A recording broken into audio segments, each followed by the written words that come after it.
Yo como declaro victoria cada día, porque nosotros pertenecemos a un reino inconmovible y sobrenatural. Así que nosotros siempre esperamos cosas que van por encima de lo que vemos. Estamos con lo que Dios ha dicho, y lo que Dios ha dicho es y prevalecerá. Bendito es el nombre del Señor. Así que estamos en victoria, en bendición, creyéndole a nuestro Dios, y por eso estamos aquí proclamando la victoria de nuestro Rey. Bendito es el Señor. Les doy la bienvenida a este lugar que venimos con el único propósito de darle gloria, honra, alabanza y darle gracias a nuestro Dios. Les pido que por favor abramos la palabra.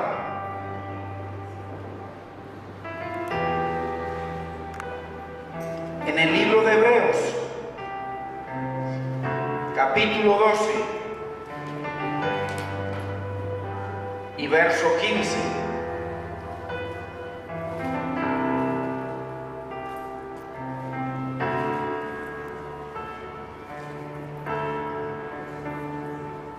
Vamos a entender hoy el por qué Dios usa las situaciones, el por qué Dios se glorifica en los divorcios, por qué Dios se glorifica en las empresas que se quiebran, por qué Dios se glorifica en las enfermedades y aún en la muerte. Bendito es el Señor. Y leemos la bendita y preciosa palabra. En el nombre del Padre, de nuestro amado Señor y Salvador Jesucristo, y de su Santo Espíritu. Mirad bien, no sea que alguno deje de alcanzar la gracia de Dios, que brotando alguna raíz de amargura os estorbe, y por ella muchos sean contaminados. No sea que haya algún fornicario o profano como Esaú, que por una sola comida vendió su primogenitura. Porque ya sabéis que aún después, deseando heredar la bendición, fue desechado, y no hubo oportunidad para el arrepentimiento, aunque lo procuró con lágrimas. Padre, te bendecimos y bendecimos tu preciosa palabra en este precioso día, mi Señor. Señor, glorifícate en ella, mi Señor, y conforme a tus santos propósitos, Señor, enséñanos, danos entendimiento, Señor amado, que podamos nosotros mantenernos, mi Señor, en tu reino inconmovible, mi Señor, que no nos muevan las circunstancias, Dios mío, y que por nada, Señor, nos apartemos de ti, y que por nada, Señor, actuemos fuera de tu voluntad. Señor, te damos gracias, Señor, proclamamos, mi Señor, en este lugar los cielos abiertos y la luz de tu Santo Espíritu, la luz de tu palabra, y donde está tu luz no puede haber tinieblas. Señor, te damos gracias y te bendecimos en el nombre de Jesús. Amén, Señor. Amén. Gloria al Señor.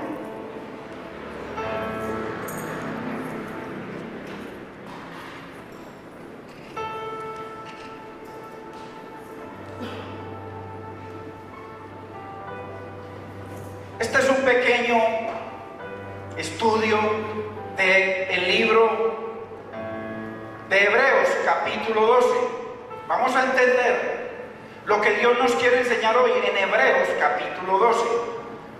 Porque mire que comenzamos hablando de una situación que ocurrió con un hombre que Dios lo había escogido para glorificar su nombre en él. Pero este hombre no entendió, y como Dios hoy, lo acabamos de leer, nos lo pone como ejemplo a usted y a mí, porque nosotros venimos a la iglesia a que Dios nos hable. Así que si su corazón y su mente están abiertos y despiertos a que Dios les hable, Dios nos habla a través de su palabra. Entonces es un ejemplo para alguien que le dio la espalda a la gracia de Dios. Es importante que nosotros entendamos de que la gracia no vino en el Nuevo Testamento, eso no es bíblico. La gracia de Dios es el favor inmerecido. ¿Quién más condenado que Adán y Eva? Que desecharon a Dios, desecharon la comunión con Dios, desecharon el amor de Dios, desecharon esa grandeza, la gloria, porque ellos vivían en la gloria, desecharon la gloria de Dios por el pecado. Y como el Señor viene y los cubre con sangre inmediatamente, y como lo pone a él y a su hijo y a su descendencia a vivir, y todo el pueblo hebreo en el desierto, estaba la nube de gloria, estaba la presencia de Dios. Dios los defendía de todos sus enemigos y les daba victoria sobre victoria. Un pueblo que se levantó en lo sobrenatural. ¿Cómo no iban a tener la gracia de Dios? La gracia de Dios se derramó desde el momento, mire, antes de que el hombre cayera, ya la gracia de Dios se había derramado. Dice la Biblia en Apocalipsis que el cordero que fue inmolado, ¿cómo le parece a usted si no había gracia? Fue inmolado antes de que el hombre cayera. Ya Cristo había sido inmolado antes de la fundación del mundo, lo dice textualmente la Biblia. Para que vengan a enseñarnos hoy en día de que es que la gracia de Dios vino Cristo y trajo la gracia de Dios, no. En el Antiguo Testamento era el mismo Cristo. Y hoy sigue siendo el mismo Cristo derramando su gracia para ellos y para nosotros. Entonces es importante que entendamos la palabra y entendamos de que la gracia de Dios se ha derramado sin que el hombre hubiese pecado. Para que veamos el amor tan grande, infinito de nuestro Rey. Es tremendo. Dios señala a Esaú como un fornicario y un apóstata. La Biblia no dice de que él estaba teniendo relaciones por ahí así, pero la fornicación, la Biblia se refiere a fornicación, se refiere a todo pecado que es contra la piedad, contra Dios, porque dice que ellos fornicaron con otros dioses. No era que se estaban acostando con otros dioses, era que estaban idolatrando a otros dioses. Nosotros fornicamos contra Dios cuando nosotros tenemos a nuestros hijos por encima de Dios, tenemos un ídolo más grande que Dios, a nuestros hijos, o a nuestro esposo o esposa, o al pastor o al que sea. Primer mandamiento es amar a Dios sobre todas las cosas, y nosotros somos parte de esas cosas. Solo Dios es creador. Entonces este hombre, Dios lo llama fornicario y apóstata. Fornicario, mientras que Jacob lo mandaron a casarse con alguien de su pueblo para que no fueran a fornicar en pos de otros dioses. Este hombre comenzó sus relaciones con mujeres que no eran del pueblo de Dios, y habla de la fornicación espiritual. Entonces, fornicario y apóstata, porque desechó el llamado de Dios. Hay mucha gente que como Esaú dice, Esaú, pero está hablando de la raíz de amargura. Que no haya ningún fornicario como Esaú, pero antes habló de la raíz de amargura. Mirad bien, que no desechéis la gracia de Dios, que habiendo alguna raíz de amargura, bendito es el Señor. Entonces, esto es serio, hermanos. Nosotros tenemos que entender lo que es la gracia de Dios. Miren, ahorita la canción decía de que nosotros, y lo dice Hebreos, que nosotros tenemos entrada al lugar santísimo. Y si usted se graba esto, de pronto no ha aprendido muchas cosas, usted y yo, pero esto es lo más importante que usted y yo nos tenemos que grabar de la Biblia, de toda la Biblia.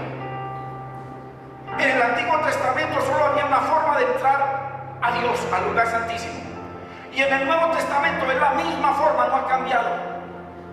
Cuando yo madrugo, yo tengo inconvenientes, tengo problemas, tengo raíz de amargura, tengo pecado en mi vida, yo madrugo a orar, pongo adoración bien preciosa para que se forme un ambiente espiritual. Oro, clamo, ayuno, hago lo que quiera y estoy perdiendo el tiempo. Porque si la sangre de Cristo no está sobre mi vida, entonces no tengo entrada al lugar santísimo. Eso hay que entenderlo. Si lo dice Primera de Juan 1:7, que el que está en luz, como Cristo, el Hijo de Dios, en luz, dice entonces la sangre del Hijo de Dios lo limpia de todo pecado. O sea, para yo orar necesito que la sangre sea derramada sobre mi vida. ¿Cómo? poniéndome a cuentas con cada persona, poniéndome a cuenta para que la sangre del Hijo de Dios se derrame. O sea, a pesar de que ya no hay velo, sigue operando la sangre. Dice que Él la llevó y la presentó al lugar santísimo. Y allá está, en el santuario celestial, presentando la sangre. Y lo dice Hebreos capítulo 12, versículo 24. Dice que nos acercamos a Jesús, el mediador de un nuevo pacto, y a la sangre rociada. Cuando nosotros venimos a Cristo, lo recibimos como nuestro Señor y Salvador, entonces la sangre se rocea.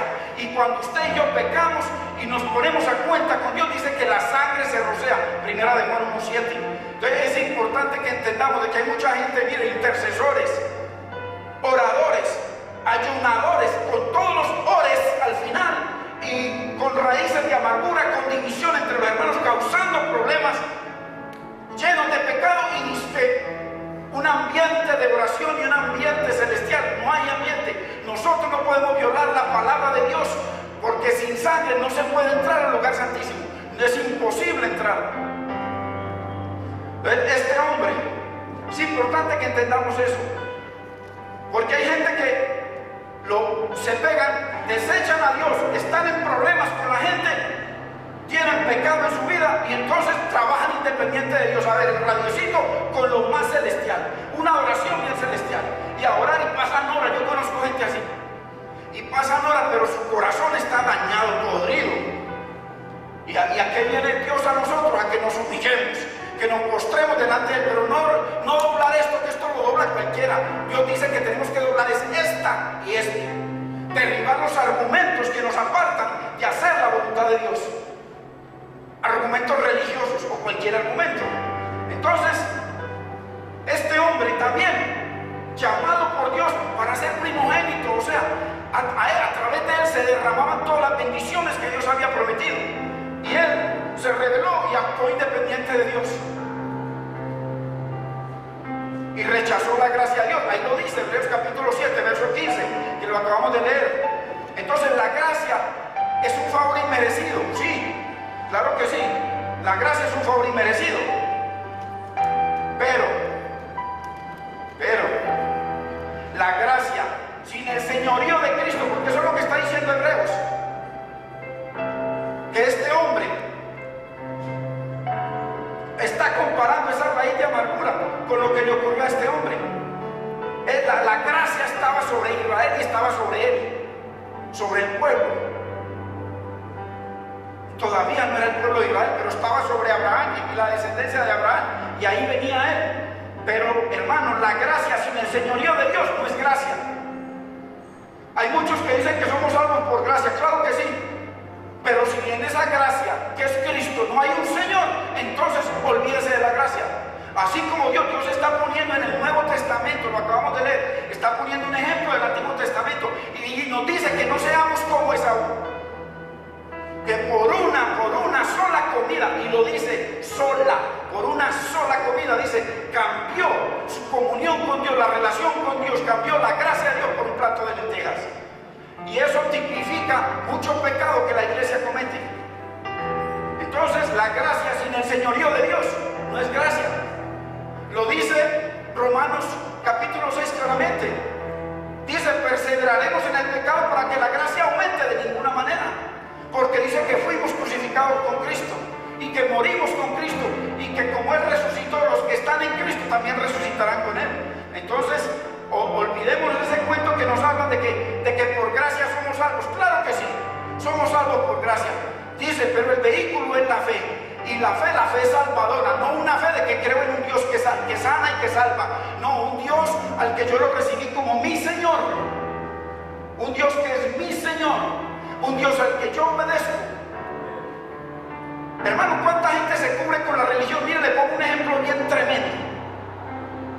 El Señor está compartiendo la palabra y viene un hombre, dice un joven rico, y viene y le dice, Señor, ¿qué tengo que hacer para heredar el cielo, el reino de los cielos? Y el Señor le dice, ojo a esto, porque así hay mucha gente en la iglesia, están muertos en sus delitos y pecados, pero como tienen una bata por acá, no todos, como oran y ayunan, pero mire este hombre hombre lo que hacía, que muy poquito de nosotros lo hacemos, el Señor le dice, oh, para entrar al reino de los cielos, muy fácil. Le mencionó el primer mandamiento: amarás al Señor tu Dios con todo tu corazón. Le dice, y se le mencionó todo, le dijo, todo eso lo compro. Oh, qué maravilloso, le dice el Señor. O sea, un hombre que cumplía todos los mandamientos, léalo y está textual, cumplía todo. Pero ¿qué le dijo el Señor? Ok, ahora que ya cumples todo, entonces, ahora entrégate a mí. A mí, depende de mí como tu rey, que te voy a dar un consejo, te voy a exhortar. Vende todo lo que tienes y sígueme. Y dice que este hombre se llenó de amargura y se fue triste. Cumplía la ley, cumplía todos los mandamientos y sin embargo se fue triste y rechazó. Porque la Biblia dice, miren, cuando nosotros ponemos nuestras cosas al servicio de Dios, Dios se glorifica. ¿Qué pudo haber hecho este hombre? El Señor dice, por cuanto me viste hambriento y me diste de comer. Miren, cuando nosotros usamos los recursos al servicio de Dios. Por cuanto me viste sediento y me diste de beber. Cuando estaba en la cárcel me visitaste, estaba desnudo y me arropaste. ¿Qué le estaba diciendo el Señor a él? Coge lo que tienes y ponlo al servicio del reino, al servicio del reino de Dios. Y dice que no, porque el Dios de ese hombre, a pesar de que oraba, ayunaba, tenía ministerios y cumplía todos los mandamientos. Lea lo que está claro en la Biblia, lo dice que él cumplía todo. Todos los mandamientos que le mencionó Cristo, dice que él los cumplía. Los cumplo desde pequeño. Así lo dice. ¿Cómo le parece? Un hombre, ¿cómo es posible que un hombre que cumple todos los mandamientos le dice al Señor que se someta a él, a lo que el rey le iba a decir, lo que el Señor le iba a decir? No, yo déjame cumplir la ley a mi manera, pero déjame seguir viviendo mi vida, déjame solucionar mis problemas, déjame que cuando tenga diferencias, déjame que yo sé cómo lo ataco, pero yo oro, yo ayuno, yo vigilo, yo leo la palabra. Nada que ver. Mientras la sangre no se rocee sobre la persona, está perdiendo el tiempo. Orando, está perdiendo el tiempo. Ayunando, está perdiendo el tiempo.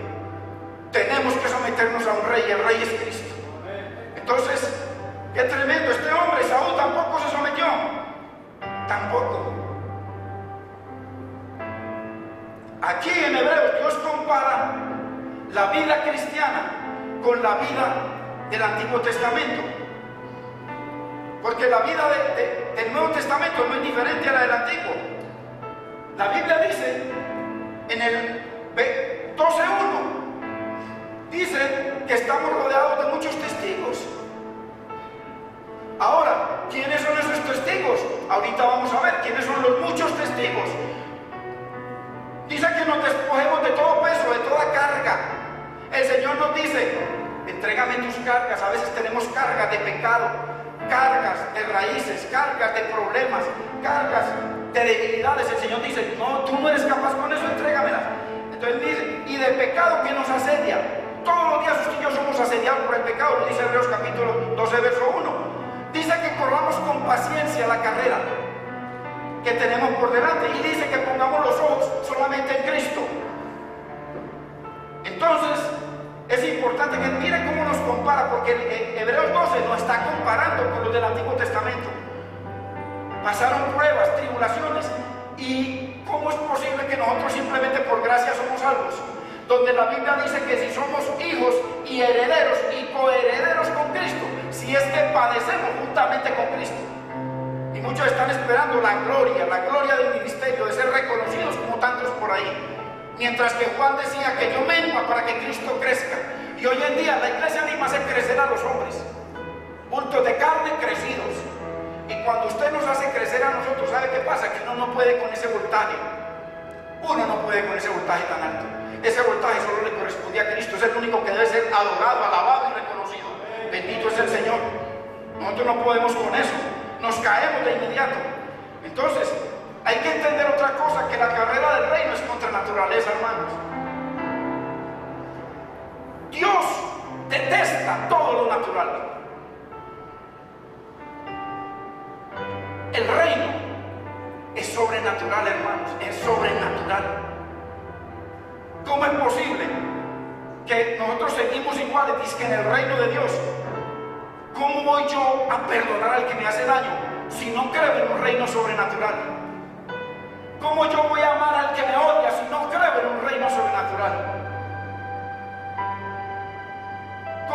voy a bendecir a los que me maldicen, sino creo en un reino sobrenatural.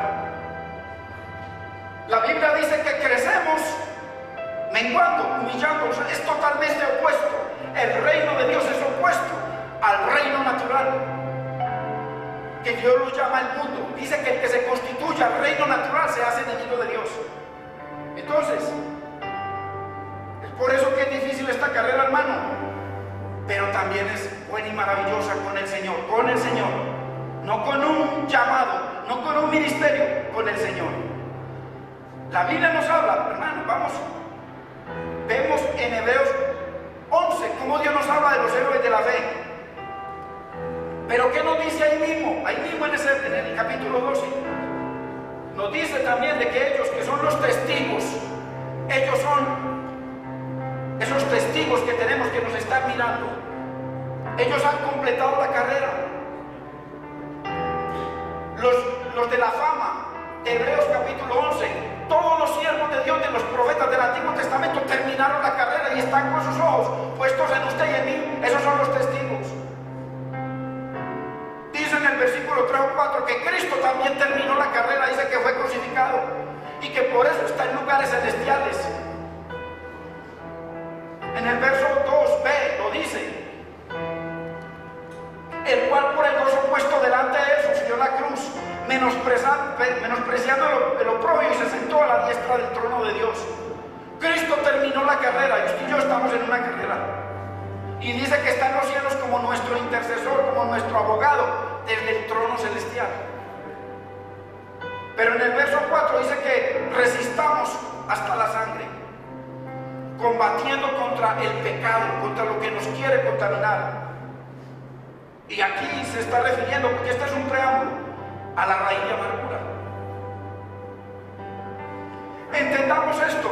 Mire que aquí vamos a desarrollar esto tremendo, de que nada, ningún problema, ninguna situación sucede porque tenía que suceder. Hay gente en la iglesia que cree que las cosas suceden porque tenían que suceder. No, señor.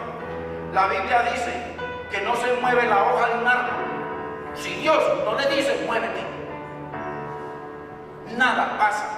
Así la ciencia lo diga, así los políticos lo digan, así la gente no lo crea. Dios dice que nada, ni una hoja de un árbol se mueve si Dios no lo permite. Entonces toda circunstancia o problema no sucede por sí o porque Satanás lo produzca. Pero vamos a ver qué es lo que produce Satanás. Sino que Dios nuestro Padre está envuelto en cada una de ellas. O sea que lo que le está ocurriendo a usted, lo que le esté sucediendo y le haya sucedido en su vida, póngale la firma que ahí está el dedo de Dios. Y vamos a verlo por la palabra.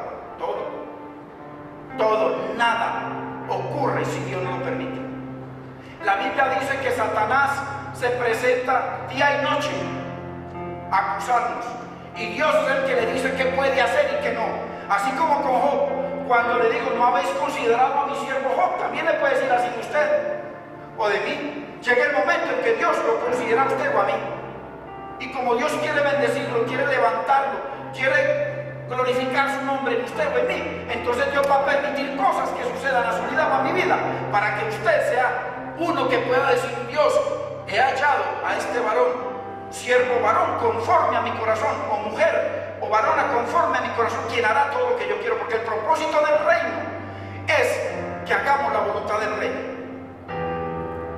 Entonces, Dios no es el que nos envía el cáncer, hermanos, el que nos quita el trabajo, no es Dios. Pero Satanás es el que hace que todas esas cosas sucedan, manipulando los eventos naturales. Uno dice: pero ¿cómo así que se van a inundar esto? No, eso es porque, obvio, la tierra, el sol y las cosas, en fin, la contaminación. Dice la Biblia que el origen del pecado es Satanás. Dice la Biblia que el origen de la enfermedad es Satanás. El origen de toda cosa mala es Satanás, lo dice la Biblia. O sea que todo lo que ocurra es debido a Satanás, y Dios lo permite. Pero Dios le pone límite, por supuesto. En ninguna sola cosa que haga Satanás lo podía hacer independiente de Dios. Nada puede hacer Satanás que Dios, si Dios no se lo permite. Todo sucede bajo la voluntad y soberanía de Dios. Entendamos que Satanás es el autor de la enfermedad y del pecado. Él es quien tienta. Usted dice, no, pero Satanás no me tentó esa muchacha. Es Satanás, dice la Biblia. Dice que no le demos lugar a quién, a esa muchacha, a Claudia, Patricia. La Biblia dice, no le den lugar al diablo. Si vamos a robar, si vamos a hacer una trampa, si vamos a hacer una trampa al gobierno, cualquier cosa, dice la Biblia, no le den lugar a quién, al gobierno, no, al diablo. Satanás es el que produce todo. Satanás es quien produce circunstancias adversas. Es el inventor de todo problema en el mundo. Pero nada sucede sin la voluntad y el control absoluto y soberano de Dios. Así que Satanás es el que produce el cáncer. Es el que hace que suceda todo adulterio, todo. Es quien maquina las circunstancias financieras.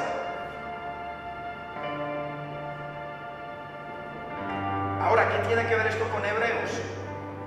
Vayamos al verso 5 para que usted vea que Dios tiene muchas formas de disciplinarnos. Dios tiene muchas formas de sostenernos en la carrera. En hebreo, ahí lo de hermanos, que hay que entenderlo. ¿Cómo podemos entender en Hebreos 12, del 5 al 11, que es Dios quien usa a Satanás? Dios usa a nuestros enemigos. Dios usa a nuestros enemigos para enseñarnos, para bendecirnos, para disciplinarnos. Dios usa. Yo lo puedo ver en mi vida. Dios usa una terrible situación financiera en su vida o en la mía. Dios la usa. Usa a un mentiroso para llevarlos a la cárcel. Dios usa, si es necesario, las circunstancias para que nuestro negocio se quiebre. Si es necesario. Pero Dios saca ventaja de todo. Mas sin embargo, Dios no es el que produce ningún mal, ni uno solo. Porque Dios, dice la Biblia, que todo lo bueno, todo don y toda cosa preciosa y buena viene de lo alto, del Padre de las luces. Mas sin embargo, Dios, como nuestro Padre, nos disciplina y usa toda circunstancia y situación en nuestras vidas. Vamos a Proverbios 30 para que usted y yo entendamos hoy un principio muy tremendo. Este es un principio muy tremendo. Proverbios capítulo 30.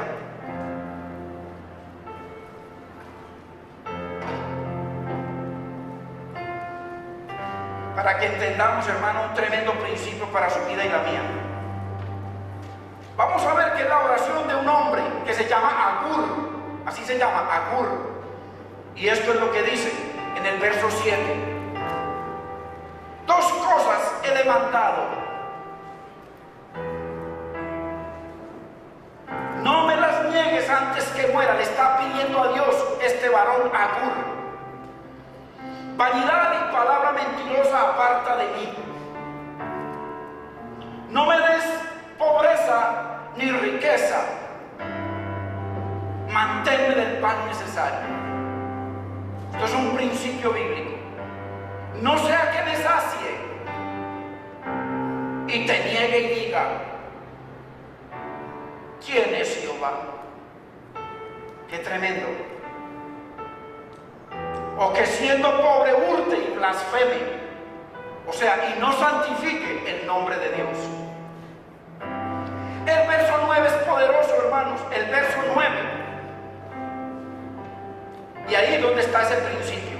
No sea que me sacie y te niegue y diga: ¿quién es Jehová? ¿Quién es Dios? Así hay muchos majestuosos y poderosos hoy, no solamente en el mundo, sino en la iglesia. A veces ni las muchas bendiciones nos sacian. No sea que me sacie. Hay gente, hermanos, que ni mucha bendición los sacia. Dice que cuando el hombre o la mujer no dependen de Dios, tienen sus ojos puestos y su corazón puesto en Dios, dice que los ojos no se sacian. Está hablando del ser humano. De la iglesia, y del otro está hablando del ser humano. Porque en la iglesia hay mucha gente que no verdaderamente predica, no predicamos, pero hay que ver si la obra de Dios y el señorío de Cristo está en nosotros. Hay una forma, solamente el fruto. El fruto es el que lo dice. ¿Qué debe ocurrir, hermanos, para que tomemos a Dios en serio? Para que este principio se haga rema en nuestra vida.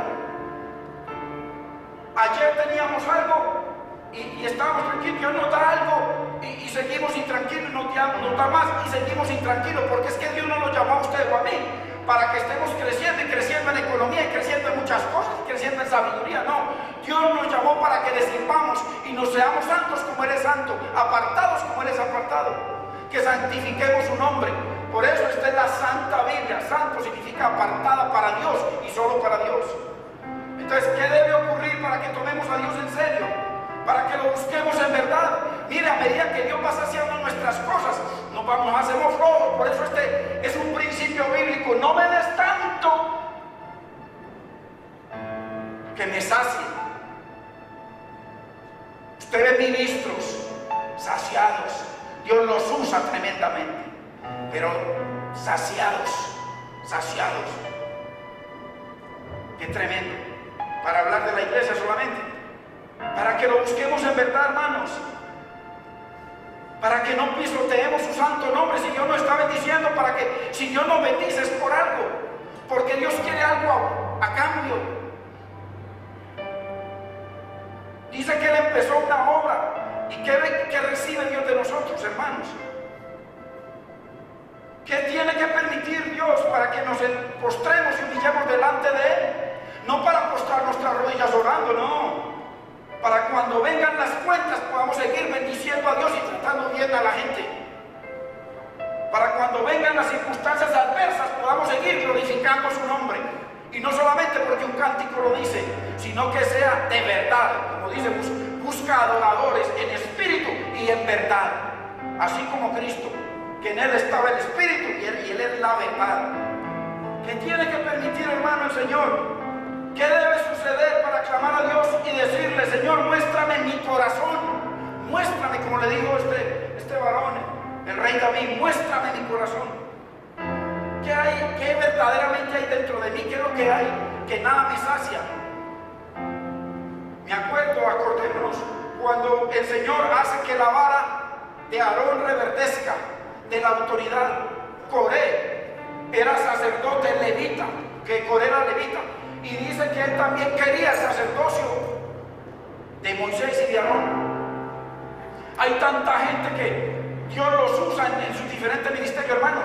Entendamos, por favor, que es que el hecho de estar aquí predicando no me hace a mí más que a usted, ni viceversa, ni usted ahí es más que yo.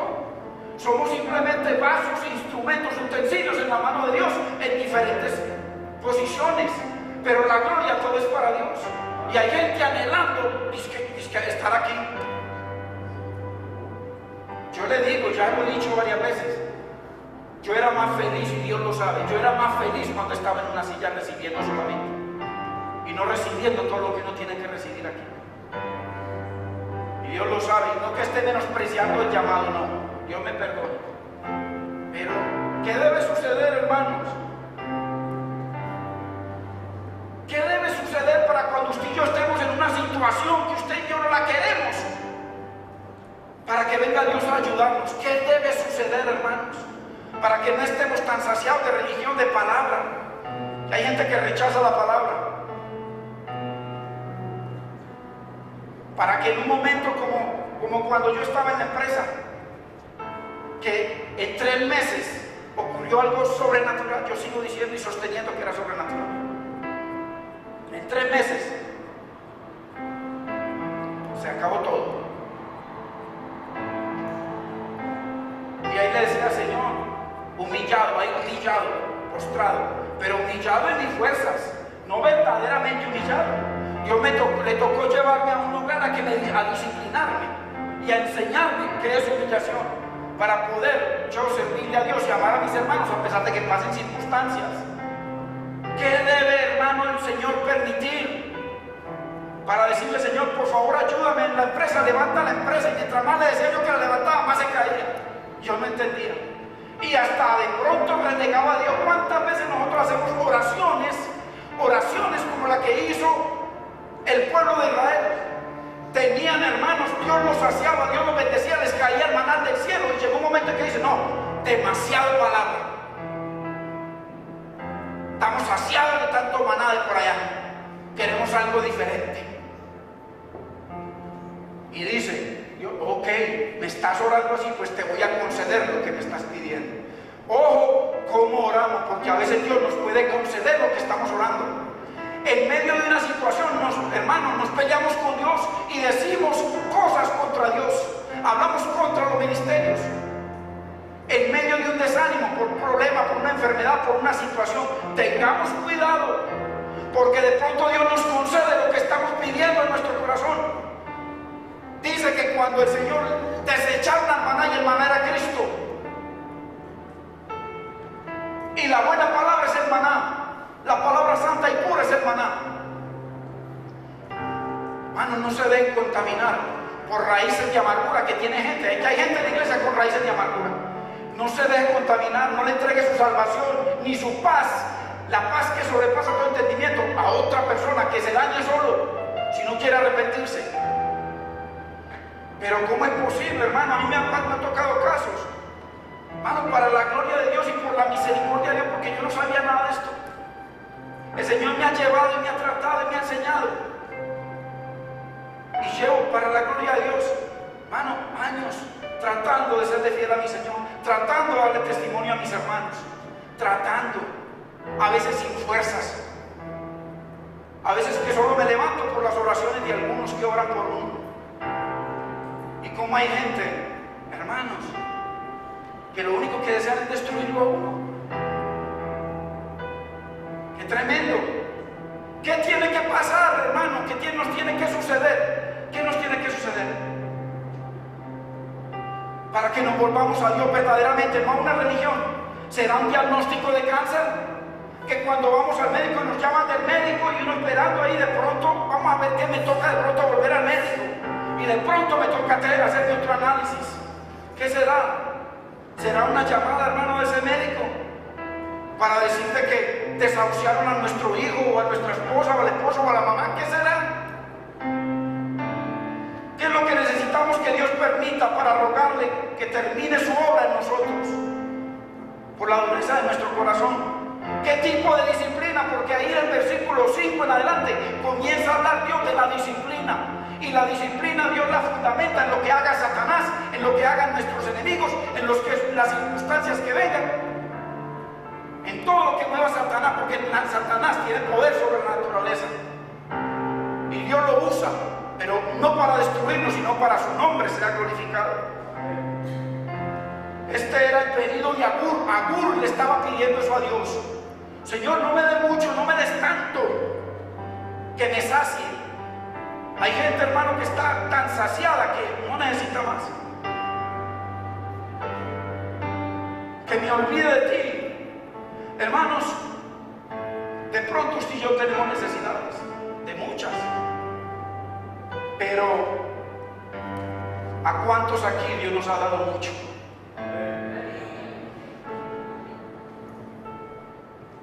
De pronto alguno mira: yo no tengo nada. Mira a tu hijita, a ver si no tienes algo, porque hay un poco de niños muriéndose de cáncer en los hospitales. Mira de pronto a tu madre, a tu esposa, a tu esposo, a ver si Dios te ha dado, nos ha dado mucho o no. Nos dio lo más grande que tenía Dios, que es su propia vida, la vida de su Hijo. ¿Será que Dios nos ha dado mucho? A veces vienen circunstancias, hermano, y a través de las cuales no santificamos el nombre del Señor, más bien deshonramos su palabra. Esaú no santificó el nombre de Dios, o sea, no puso esa necesidad que tenía de momento, no puso por encima el nombre de Dios, sino que se dejó llevar. ¿Cuántas veces nos dejamos llevar de una necesidad para tomar decisiones terribles contrarias a la voluntad de Dios? ¿O cuántas veces le damos rienda suelta a nuestro cuerpo y a nuestros deseos para cambiar esa gracia de Dios por un plato de lentejas o por una relación? a pesar de que Dios nos ha dado mucho. No me dé mucho para que no me olvide de ti, le dijo Agur. Ahora, hermanos, ¿qué tanto es mucho? ¿Será que la avaricia le pone límite al mucho? Hay gente con sus llamados y ambiciona lo de otro. Hermano, brillemos con lo que Dios nos ha dado y ya, que Dios es suficiente para todos. El problema es que si miren esto, si usted y yo tenemos más de lo que necesitamos, si usted y yo tenemos total control sobre nuestra vida, no me duele una muela como dicen por ahí, si nunca nos aqueja ningún problema, si no tenemos necesidad de nada, si nuestros hijos no tienen ningún inconveniente, como para ir a clamar y arrodillarnos y doblarnos, Señor, y decirle: Señor, termina tu obra en mí, para santificar tu nombre y que tú hagas la obra en mis hijos, en mi hogar. Si nunca nos enfermamos, hermanos, si decimos que tenemos, no, yo tengo el futuro asegurado. Yo alguna vez dije eso y me costó grandemente, porque lo dije sin entendimiento, pero el diablo es tremendo. El diablo es tremendo. Y si todo lo tenemos bajo control, hermano, ¿qué necesidad tenemos de santificar el nombre de Dios? ¿Qué necesidad tenemos de humillarnos? ¿Qué necesidad tenemos de servirle a Dios? Así, con venir aquí, traer un diezmo, traer una ofrenda, ya le cumplí. No, Dios no nos llamó a traer diezmos y ofrendas. Dios nos llamó a vivir para Él, a servirle a Él, a dar testimonio de su vida, hermano, en la gente, en el hogar, en todas partes. A eso es lo que nos llamó el Señor. ¿Qué necesidad, hermanos? ¿Qué necesidad tenemos de humillarnos cada día delante del Señor? Hago una oración rápido, como cuando metemos un sándwich al microwave y eso está ahí mismo, así. No, humillarnos verdaderamente, que nos duela lo que a Cristo le duele, tanta gente perdida, y nosotros dándole mal testimonio a la gente. La misma iglesia es más corrompida, hermano, que la gente de la calle, porque la gente de la calle no conoce a Dios. Pero nosotros los de la iglesia, cuando murmuramos, cuando atacamos, cuando queremos destruir a alguien, somos más perversos, más perversos. Lo dice la Biblia. El Señor les dijo: ustedes no eran culpables, pero ahora que han escuchado mis palabras, ustedes son culpables. Hermanos, no permitas que yo tome el control, Señor, porque me olvido de ti. ¿Será esto, hermano, una realidad en mucha gente? ¿Será sabio Dios al permitir muchas circunstancias y problemas en nuestra vida? ¿Será sabio para que así lo busquemos, hermanos? ¿Será necesaria la disciplina para que entremos, no en una religión, sino en un reino inconmovible, un reino sobrenatural? El reino que trajo Cristo, hermanos. Dios está en el negocio de usar a Satanás, de usar a nuestros enemigos, de usar las circunstancias para que su nombre sea glorificado, y para que usted y yo, como comenzó Hebreos 12 a hablar, de una carrera, para que nosotros sigamos esa carrera. Dios usa, hermanos, los problemas en nuestro trabajo, las quiebras. Si yo no me hubiese quebrado en 3 meses, era imposible. Económicamente era imposible. Pero se suscitaron varias cosas al mismo tiempo que yo quedé fulminado. E inmediatamente se suscitaron las cosas a servir a Dios. Y enseguida Dios a tratar mi vida. ¿Y qué puedo decir hoy en día yo, Señor? Gracias por tus misericordias. Porque yo estaba ahí doblegado, vencido, humillado. ¿Usted sabe lo que es? Un esfuerzo de años y años para que todo en un momento humillado, y como Dios nos levanta. Dice que de lo vil y menospreciado escogió el Señor para avergonzar a muchos sabios. Hay muchos que su gloria es todo lo que tienen, y la Biblia dice que la gloria para nosotros debe ser Cristo. Cristo y nada más que Cristo, hermanos. Dios usa tantas circunstancias. ¿Cuál es el camino de Agur? ¿Cuál es el camino de Agur? No tener tanto que nos olvidemos de servir a Dios, ni tampoco que robemos y blasfememos el nombre del Señor. Ese es el principio y ese es el camino. Ahora, volvamos al versículo 5, hermanos. de Hebreos 12 para entender por qué Dios permite muchas cosas en nuestra vida. Habéis ya olvidado la exhortación que como a hijos se os dirige. O sea, Dios nos dice, no nos olvidemos de la palabra que hemos recibido. No nos olvidemos. ¿Quién está exhortando? ¿El pastor Jesús? No, el pastor Jesús está siendo exhortado por Dios aquí, igual que usted. ¿Qué es una exhortación? Es un consejo, una advertencia, un aviso, una reflexión de Dios hacia nosotros. Es una palabra para que despertemos, es una exhortación. Hijo mío, no menosprecies la disciplina del Señor, ni desmayes cuando eres reprendido por Él. Dios me reprendió a mí cuando años Dios llamándome al ministerio. Y ahí en un momentico se acabó todo. Pero hasta ahora Dios me ha permitido, por su misericordia, a pesar de que he sido tan atacado y tantas cosas, me ha permitido que lo cojo no se salga del camino. Y si tiendo a salirme, hay alguna oración por ahí que está levantando los brazos caídos de uno. Bendito es el Señor.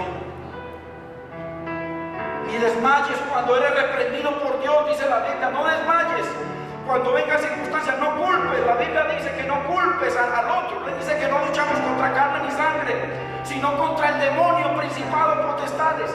Cada lucha en el hogar, cada lucha en cualquier situación, es Satanás el que la está produciendo. Dice que no luchamos contra carne ni sangre. No, que es que me la cogió el patrón. No, el patrón. Si usted es creyente, si usted ama a Dios, es que Dios está usando el patrón para enseñarle algo. Dígale, Señor, ¿qué quieres que aprenda? Que no siga trabajando como un ladrón. Que voy mientras me miren trabajo bien, y cuando no me miran, antes al que está trabajando honradamente le digo, ladrón. No, Dios nos quiere disciplinar, hermano, para bendecirnos. ¿Quién es el que disciplina? ¿Qué usa Dios para disciplinarnos? Las enfermedades, las quiebras, los divorcios. ¿Cuánta gente, la esposa o el esposo cayó en adulterio? Y después viene Dios y restaura a ese varón, a esa mujer. Y qué hogar es tan hermoso. Y ya un hombre honrando a su mujer, una mujer honrando a su esposo. Pero hay otros que se endurecen, más bien van y se casan con otra. Y si esa falla, pues con otra. Y siguen así, apartados de la gracia de Dios. O sea, la soberanía. Entendamos que no hay gracia sin soberanía, hermanos. Eso es que por gracia somos salvos. Olvídese de ese cuento. Si Dios no es soberano y rey de su vida y Señor, olvídese de ese cuento. Porque el Señor, el que ama, disciplina y azota a todo el que recibe por hijo. Si usted es hijo, cuando le ocurran situaciones, dígale, Señor, ¿qué quieres que yo aprenda? Enséñame para no endurecerte contra estas personas, porque dice que no luchamos contra carne y sangre, ni contra ti. Para que no nos pase como esos hebreos que rechazaron el maná y ya quieren carne. Ok, ya están murmurando que más bien prefieren estar conmigo, dicen nuevamente, para la esclavitud de Egipto, el pecado. O sea, querían volver a ser libres sin Dios. Hay mucha gente en la iglesia que quiere servirle a Dios, pero independiente de Dios, y eso Dios no lo permite. Hay un Señor, hay un Dios, hay un Rey. Venga a nosotros tu reino, sí, pero el Rey déjalo por allá y déjame reinar a mí. Así hay muchos ministros reinando en el reino de Dios, y por eso usted ve muchas iglesias y cada uno es un reino de un hombre, pero no de Dios. Porque cuando Cristo estaba no había sino un lenguaje, el lenguaje del Espíritu. Hoy en día cada pastor establece lo que quiere. Eso es antibíblico. Cada uno monta su reino y su clientela para que le estén sosteniendo y haciéndolo crecer en el reino. Porque el Señor, el que ama, disciplina y azota a todo el que recibe por hijo. Mire el 7. Si soportáis la disciplina, Dios os trata como a hijos. Esaú perdió la primogenitura, o sea, perdió el ser hijo de Dios. Entonces mire lo que dice: si soportáis la disciplina, o sea que el que no soporta la disciplina, el que se endurece contra la persona. Yo pude haberme endurecido con mucha gente, pero Dios en su misericordia me ha dado algo de entendimiento para, no, Señor, guíame tú, sosténme tú, levanta a alguien, gente, Dios mío, levanta gente que ore por mí. Yo se lo pido. Si soportáis la disciplina, Dios os trata como a hijos. ¿A quiénes trata como a hijos? A los que soportan la disciplina de Dios. Solamente a eso, no a los rebeldes. Los rebeldes se enojan con Dios y buscan independencia, así como Coré. Y Coré se van y forman sus equipos. Coré formó un equipo. Coré, Datán, Abinán y On, 4 familias. Y dice que el mismo infierno subió por ellos. Y así se juntan, hermano, como Coré. En la empresa todo iba muy bien, hasta que alguien metió la mano. ¿Quién metió la mano? El diablo. Y lo voy a mostrar por la palabra.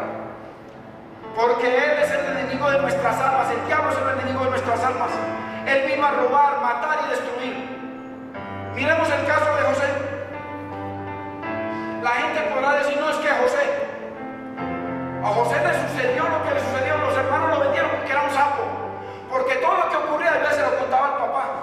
Sí, vamos a ver qué dice Dios en la Biblia. Qué tremendo.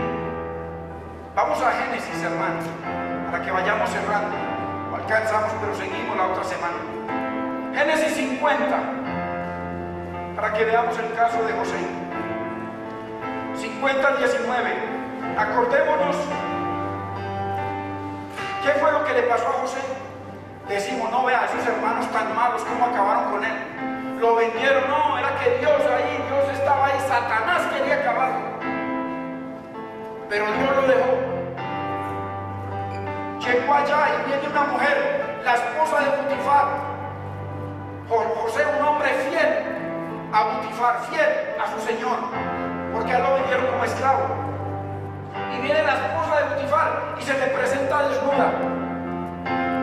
Y el pobre José ahí, ¿cómo le parece? ¿Quién era esa mujer? Usted dirá, la esposa de Potifar. No, señor. Era el mismo Satanás. Era el mismo Satanás, dice la Biblia.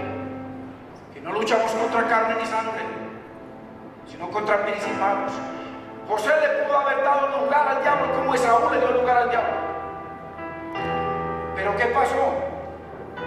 A la cárcel lo metió, porque el diablo se la olía lo que iba a pasar con José. Porque el diablo conoce más las escrituras que nosotros, hermanos. A la cárcel fue. Y mire todo lo que ocurrió. Cuando murió Israel, o sea Jacob, dice que los hermanos se reunieron y dijeron, no, ahora vamos a hablar con José porque a lo mejor nos va a matar, va a acabar con nosotros porque nosotros lo vendimos. Pero mire lo que dice Dios. 50:19, vamos al 19. Y le respondió José, no temáis, ¿acaso estoy yo en lugar de Dios? O sea, yo no puedo hacer nada, Dios es el que hace, hizo todo. Yo dependo de Dios, eso fue lo que le hizo. Mira el 20, vosotros pensáis mal contra mí.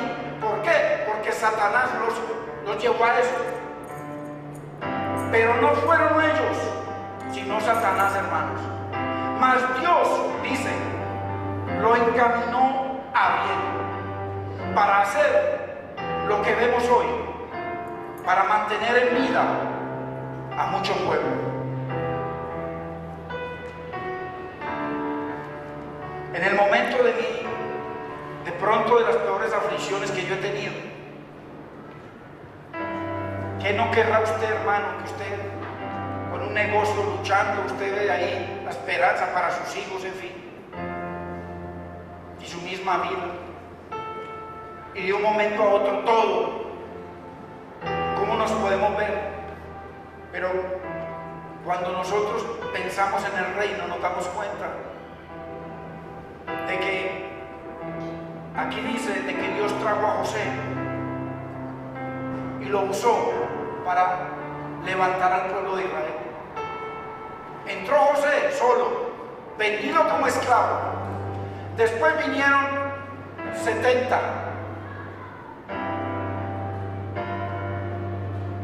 Y de esos 70 nació un pueblo de más de 2 millones de personas, el pueblo de Israel.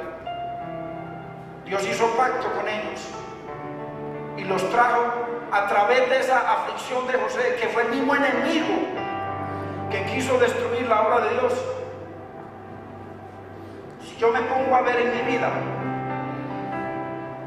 pero el Señor, antes de pronto yo hablaba cosas que no eran.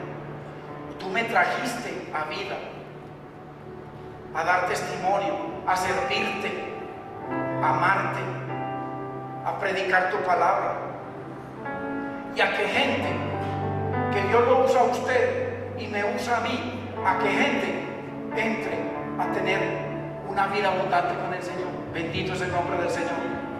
Vamos a ponernos de pie, hermanos.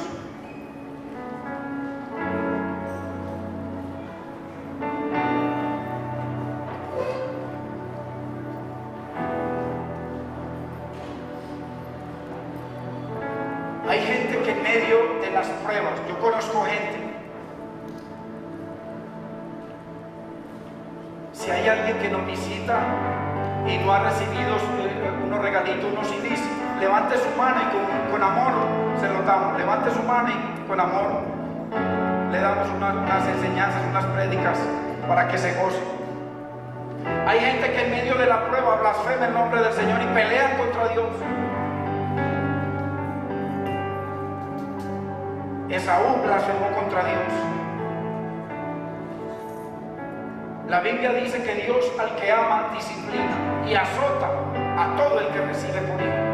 Y dice la Biblia que la disciplina del Señor es para que usted y yo participemos de la gloria de Dios y participemos de la santidad de Dios. Bendito es el nombre del Señor.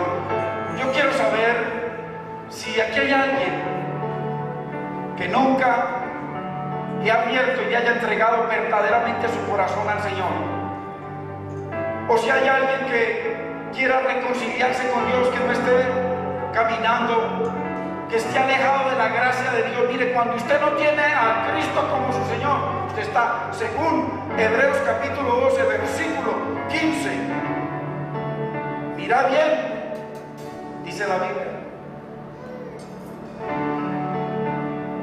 no haya quien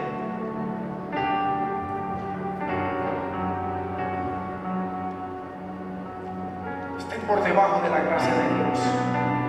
Solo cuando usted y yo dependemos de Cristo, la gracia de Dios está sobre su vida y hay un señorío del Señor. ¿Habrá alguien acá que quiera reconciliarse con el Señor y, hermanos, caminar en honestidad con Dios, servirle a Dios en integridad? Porque si Dios te escogió varón o varona del Señor, y tú y yo nos endurecemos contra el Señor va a permitir cosas en nuestras vidas, va a permitir cosas que pueden ser tan dolorosas. Tú y yo no queremos estar ahí, pero que a veces es necesario que estemos. Qué lindo es poder decir: Señor, dame entendimiento para honrarte y bendecirte, para servirte, mi Señor, como tú nos has llamado a servirte. Bendito es el nombre del Señor. Vamos a cantarle una oración al Señor.